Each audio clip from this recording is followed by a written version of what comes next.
Go ahead. All right. Well, my name is Mark Soberman. I'm the Director of Thoracic Surgery at the Washington Hospital Center in Washington, D.C., which is part of MedStar Health. And I'm also a member of Ozmosis. And in addition, I happen to be a holder of an MBA, which I recently acquired from the University of Virginia Darden School of Business this past May. Okay, first question is, what is the most important change that you want to come out of this health reform? Well, if we look at what's happening in Congress right now, I see a lot of movement towards health insurance reform, and I don't see true health care reform. So I guess the answer to that question is I'd like to see true health care reform. And if we kind of break that down into components, it means that we need to re-examine our current care model, which I think needs a lot of work, our current payment model, which is very, very closely tied to the care model. And we need to have meaningful movement towards an integrated electronic medical record so that we can eliminate a lot of the waste and duplication that we currently see in our system. As the care model, I think that we need to move towards an integrated care model that is patient-centric and not physician-centric, that centers on the patient and their disease rather than the specialty of the individual physician, so that there is true coordinated, integrated care for the patient that's organized around their particular condition. As far as payment models, currently our fee-for-service model is not aligned with integrated care for the patient, and in fact provides perverse incentives to physicians to provide more care and not necessarily better care. And we need to start working towards outcomes-based payment and outcomes-based purchasing of health care, where what we pay for is actually health and outcomes and not just episodes of care on a procedure-by-procedure basis. And what do you see as the ultimate role healthcare IT is going to play in health reform?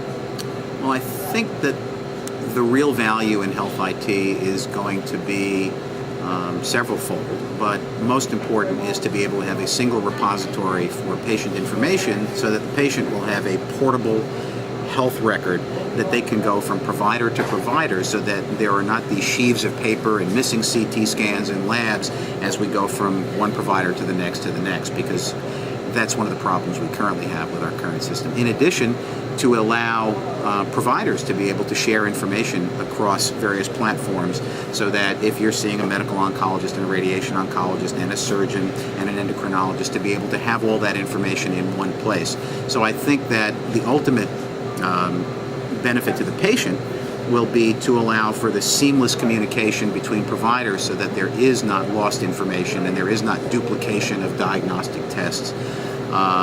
I also think that there's tremendous value in us being able to start extracting data from those electronic health records, so where we can start really doing meaningful outcomes measures, which will in turn drive process and outcome improvement, and to allow, again, collaboration across multiple platforms. So I think there's tremendous value both for payers, for patients, and for providers, and I think it is key as we go forward. Do you feel that the incentives being planned by the government will encourage the adoption of healthcare IT? Why or why not? I think they will, but I think we have to separate that question into two components, because I think as far as hospitals, health systems, and integrated care delivery networks or systems are, then I think yes, I think they are. You can, as you're probably aware, a lot of health systems and hospitals are sort of chomping at the bit, moving forward very quickly to adopt some form of an electronic medical record, for the simple reason that they want to jump on before all the ARA funds expire. So there is a tremendous impetus in that regard.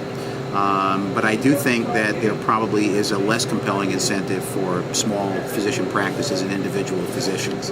And I think that there needs to be a way to get them involved, whether it's by partnering with a health system or finding some way to incent them in a meaningful way that's not going to put them at financial risk and will allow them to adopt an electronic medical record in a way that's not onerous and disruptive to their practice. My name is John Winter. I'm a family practice doctor in Front Royal, Virginia.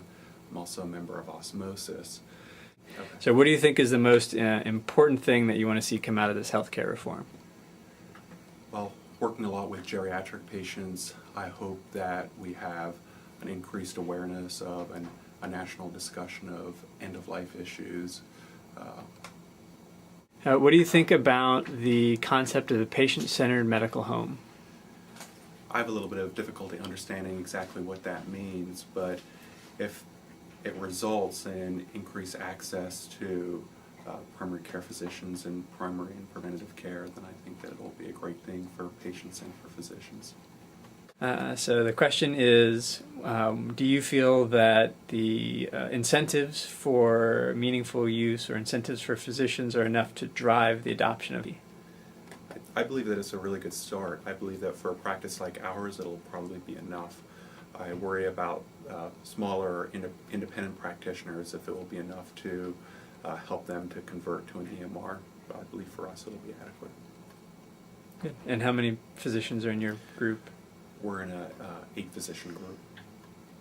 Hi, I'm Sachin Nagrani. I am a second-year resident in family medicine at Shenandoah Valley Family Practice Residency in Front Royal, Virginia. And I'm a member of Ozmosis.com. Okay. So what is the one thing that you would like to see come out of healthcare reform? I think the biggest thing that I would like to see come out of healthcare reform is efficiency with expenditure of healthcare dollars. And I think that would be better achieved by creating incentives for people to use the healthcare in an effective manner. Okay, and what do you think about the patient-centered medical home? Do you think it works? And if it does, why or why not? Okay. I think the patient-centered medical home in concept sounds very good. I have not personally read data on it as far as how effective it is, so I don't have a strong belief as to whether it's effective or not. While it sounds good in theory, I think it relates to the initial question that was asked in terms of the goal for healthcare reform. If that is an efficient method for using our healthcare dollars and produces better outcomes than the hospital as a center for patient care, then I think I would be for it. Okay, good. And what do you feel is the number one outcome or biggest issue or benefit that would come from the use of healthcare information technology, EMRs and the like? Okay, I think that's a good question. Also, I think that the best thing that we could eventually get out of IT in healthcare is the appropriate transformation or transfer of information so that patients' histories aren't lost in paperwork when they move, and we get good transfer of information across from one provider to the next. Therefore, when patients see specialists or their primary care physicians, the entire team of physicians and healthcare workers that are taking care of an individual patient have access to all of their records.